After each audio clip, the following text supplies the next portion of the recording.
Tell your children you love them every day. That's the message from the grieving parents of a teenage boy who took his own life during the coronavirus pandemic.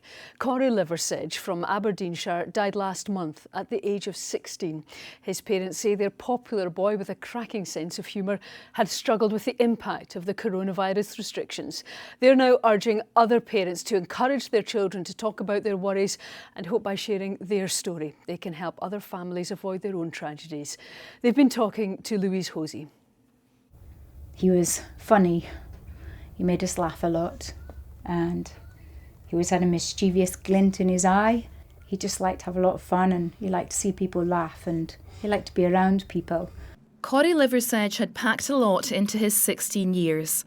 A promising athlete, he'd competed in swimming at a national level and loved nothing more than hill walking with his parents and two younger brothers. But with the onset of the coronavirus pandemic, his parents noticed a change intensified by the pressures of lockdown.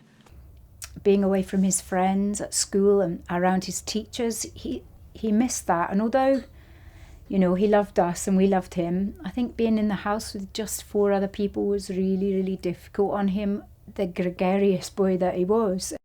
Corey returned to school but still wasn't himself. Last month, he took his own life.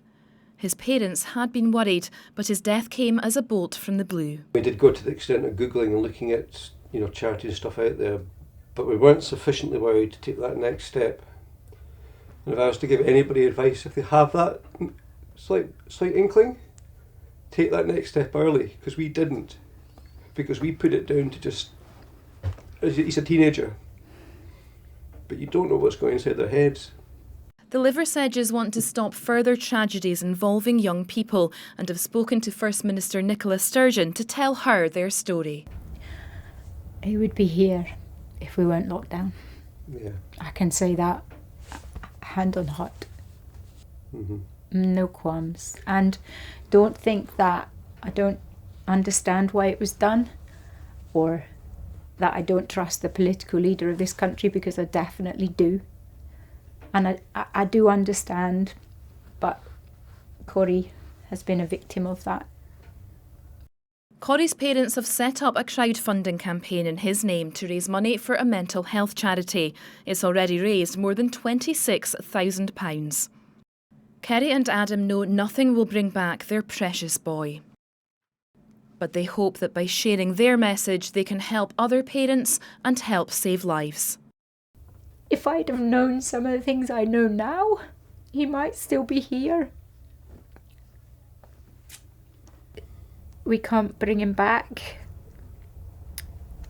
but we can try our best to make sure this doesn't happen to someone else. Nobody can imagine how hard it is going to the police morgue and identifying their son. And if our money can just stop one other person experiencing that pain, it's all worthwhile. Liversedge, STV News.